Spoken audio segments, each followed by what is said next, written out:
Dizzle's log, stardate 98989.59. The atheist memes on this planet are idiotic. You may have seen a popular atheist meme featuring a boy asking his father, "Dad, why are there no Christians, Jews, or Muslims on Star Trek?" The father replies, "Because it's the future, son." However, just as atheist memers are wrong about there being no Christians, Jews, or Muslims in the future, they're also wrong about there being no Christians, Jews, or Muslims on Star Trek.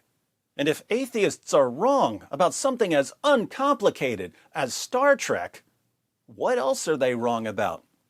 Consider the episode Bread and Circuses from Season 2 of the original series. In January of the year 2327, the Enterprise encounters some space debris, the remains of a ship that had gone missing 6 years earlier. But there are no signs of bodies in the wreckage, so Captain Kirk concludes that the crew must have safely beamed down to some planet. The trajectory of the debris leads them to the planet in question, and that's when they really start emphasizing that this planet is very similar to Earth. The proportion of land to water is exactly as on your Earth.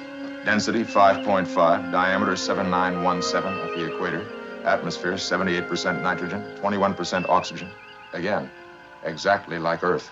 In fact, technologically, it's very similar to 20th-century Earth. No sign of atomic power as yet, but far enough along for radio communications, power transportation, an excellent road system. The excellent road system is the first hint at where they're going with this. Lieutenant Uhura patches in to the television broadcasts of this planet. Authorities are as yet unable to explain these fresh outbreaks of treasonable disobedience by well-treated, well-protected, intelligent slaves. Now turning to the world of sports and bringing you the taped results of the arena games last night. The first heat involved amateurs.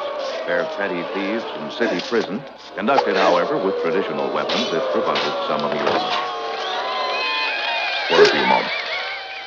In the second heat, a slightly more professional display in the spirit of our splendid fast when gladiator Claudius Marcus killed the last of the barbarians, William B. Harrison, in an excellent example. Did you catch Uhura wince as one gladiator killed another gladiator? For a few moments. Remember that wince for later. So, slaves and televised gladiator contests in a world with 20th century technology. See where they're going yet? Slaves. And gladiator. What are we seeing? 20th century Rome? Yup. Spock points out that one of the gladiators in the broadcast was one of the missing crewmen. So there's only one thing to do. We're beaming down. Cue the intro. Sorry, copyright.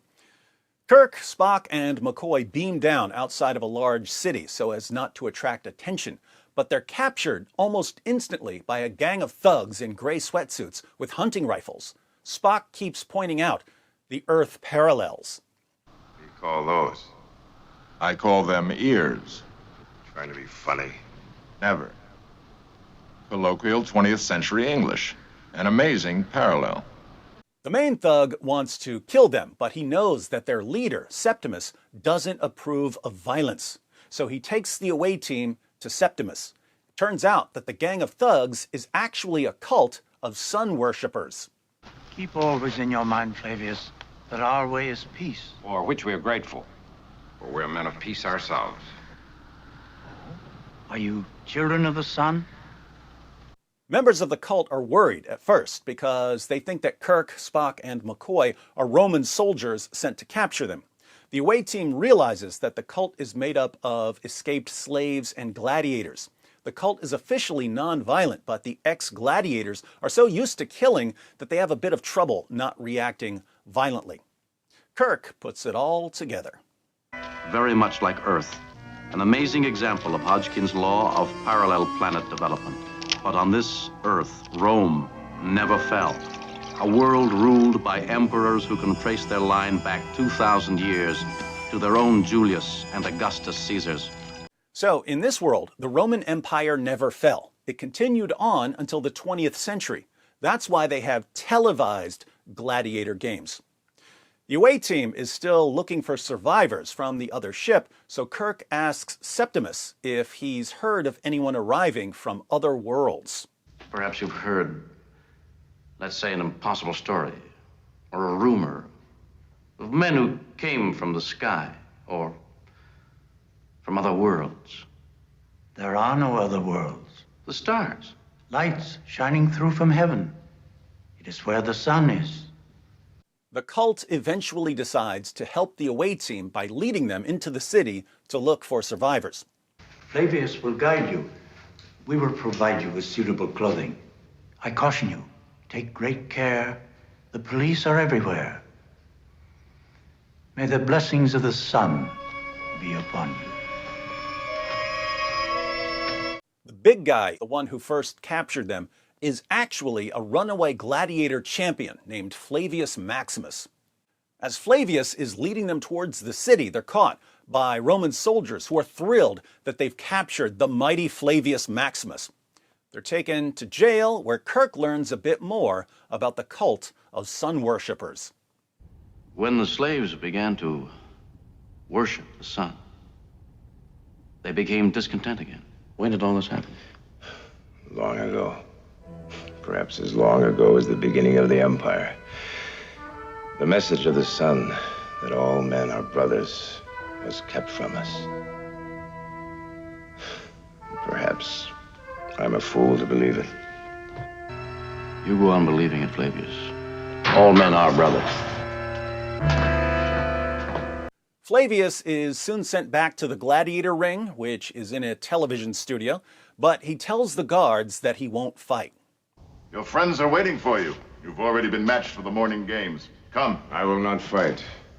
I am a brother of the sun. Kirk, Spock, and McCoy are then confronted by Merrick, the captain of the ship that was destroyed. Merrick informs them that he basically became a traitor and decided he'd rather live in this Roman city where he's now second in command. The members of his crew who complied became Roman citizens. Those who didn't were forced to become gladiators.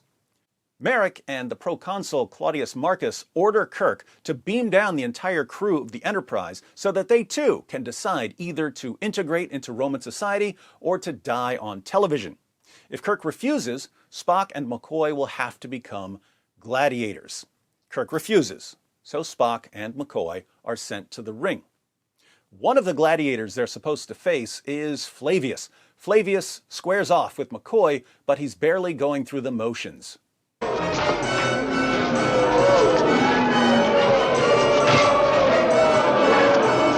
The guards start lashing him to make him fight, so he tries to put on a good show and to help McCoy as they're fighting. At least defend yourself. I am defending myself. Like that, you fool. Hold your weapon higher. Flavius gets McCoy on the ground but doesn't want to finish him off. Spock knocks his opponent unconscious, then uses the Vulcan neck pinch on Flavius.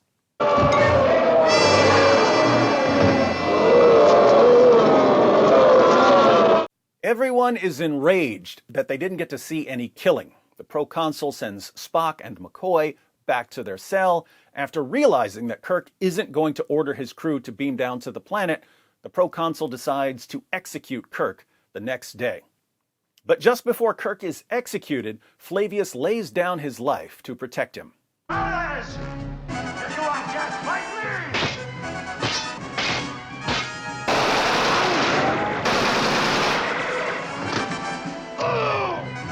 The Enterprise then cuts the power in the area, allowing Kirk to try to rescue Spock and McCoy. But the guards surround them. Merrick, having been berated by the proconsul and having just seen Flavius sacrifice himself to help Kirk, tries to redeem himself by contacting the Enterprise. Merrick is quickly stabbed to death, but he tosses the communicator to Kirk, who tells the Enterprise to beam them out of the Roman Empire.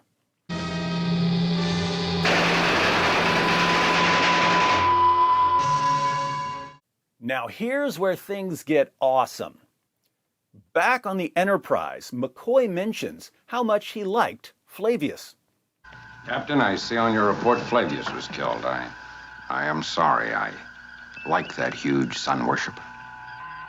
But Spock is a little confused about the religious beliefs of the sun worshippers. I wish we could have examined that belief of his more closely. It seems illogical for a sun worshiper to develop a philosophy of total brotherhood. Sun worship is usually a primitive superstition religion. That's when Uhura enters the discussion. I'm afraid you have it all wrong, Mr. Spock, all of you. I've been monitoring some of their old-style radio waves. The Empire spokesman trying to ridicule their religion. But he couldn't. While Kirk and Spock and McCoy were trying to survive, Uhura was learning more about this sun worship. Well, don't you understand? It's not the sun up in the sky. It's the Son of God. No Christians on Star Trek, right? Caesar and Christ, they had them both. And the word is spreading only now. But the atheist meme said that there are no Christians on Star Trek. Philosophy of total love and total brotherhood. So this episode was about a planet where the message of Jesus was successfully suppressed by the Roman Empire for 2,000 years. Since the Christian message was suppressed, it never occurred to these Romans that all human beings are created in the image of God. It never occurred to them to love your enemies, or to be at peace with all men, or to let all that you do be done in love, or to increase and abound in love for one another and for all people, or to seek after that which is good for one another and for all people, or to pray and give thanks on behalf of all men, or to show every consideration for all men, or to pursue peace with all men, or to honor all people. So the Roman Empire on this planet never had a reason to change. But the message of Christ finally emerged in the 20th century, and the world was starting to change. It will replace their imperial Rome, but it will happen in their 20th century. Wouldn't it be something to watch, to be a part of? To see it happen all over again. In the Star Trek universe, then, there are planets like Earth across the universe, and Jesus comes to those planets too. So there are a lot of Christians on Star Trek. Nice try, atheist memers. But there's a more interesting point in this episode. Remember when Uhura winced as one gladiator stabbed another? For a few moments. That was good writing. Why would one human being slaughtering another human being for entertainment bother her?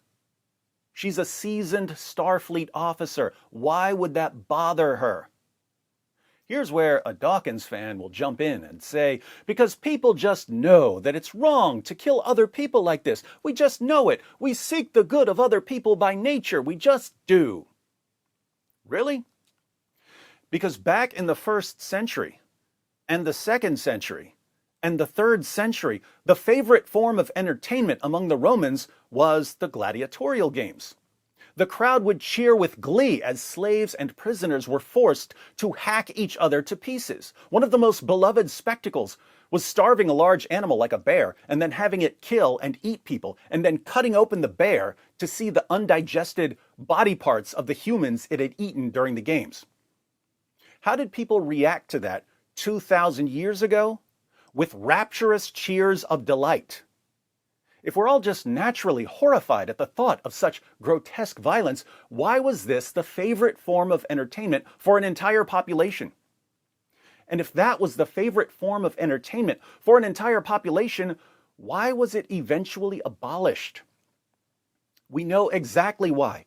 Christianity began to spread in the 1st century, and Christians were horrified at the bloodshed of the gladiator games because they believed that human beings are created in the image of God. So they boycotted the games, and this was a popular complaint against Christians. Marcus Minucius Felix recorded an early Roman condemnation of the Christian community as follows: "You do not attend our shows. You take no part in the processions. You are not present at our public banquets. You abhor the sacred games. Christians didn't want to watch human beings hacking each other to pieces. Within a century of Christianity becoming a legal religion, the gladiatorial games were abolished throughout the empire. The British historian William Lecky comments, "There is scarcely any single reform so important in the moral history of mankind as the suppression of the gladiatorial shows, a feat that must be almost exclusively ascribed to the Christian Church." Here's the point. Uhura winces as other people cheer because she has absorbed some ideas about the significance and dignity and worth of all human beings. Those ideas were introduced in the Jewish scriptures, expanded upon in the Christian scriptures, and then spread by Christians. But Captain Kirk and the rest of the crew all have the same ideas about the universal brotherhood of all men. All men are brothers. Everyone on the Enterprise has absorbed Christian ideas about our nature and status, in addition to a ton of other Christian ideas they've absorbed without realizing where the ideas came from, which means that, in a sense, they're all Christians. But you've also absorbed these ideas, so in a sense, you're a Christian too, regardless of what else you happen to believe. You may reject the core teachings of the gospel. You may even reject the existence of God, but that would just mean that you're a heretical Christian. I find it interesting that just 50 or 60 years ago, non-Christians still understood this. Gene Roddenberry, who created Star Trek, was a secular humanist. He had quite a bit of contempt for religion, and later he made sure that religious ideas were excluded from his shows. But back then, even humanists seemed to understand where some of their ideas came from, and they didn't have a problem saying it. Now, in the post-Dawkins era, if you ask an atheist about how our moral views changed over time, he'll tell you that Christianity was all about killing and slaughtering and enslaving, until finally, at last, human beings started not taking it too seriously, and then people started loving one another. Total nonsense. In reality, Christianity inserts certain ideas into a society. And these ideas spread because we are created in the image of God, and we can still recognize the voice of our Creator. But then, after the ideas spread, once they permeate society, once everyone accepts them, people suddenly conclude, well, everyone has these ideas, so we must have these ideas by nature. A generation later, people claim not only that those ideas are just natural human ideas, but also that Christianity teaches the opposite. And then they attack Christianity using the ideas that they got from Christianity. It's like standing on a man's shoulders in order to spit on his head. The amazing part is that these post-Dawkins atheists, who are completely out of touch with reality, who have rewritten all of history to bring it in line with their fantasies, are the same people who claim to be champions of reason, champions of evidence, people who believe only what the evidence proves, people as logical as Spock. And instead of even trying to defend their claims with anything remotely resembling an actual investigation, they spread their claims through stupid memes. Live long and prosper, atheists. You naughty, naughty Christians.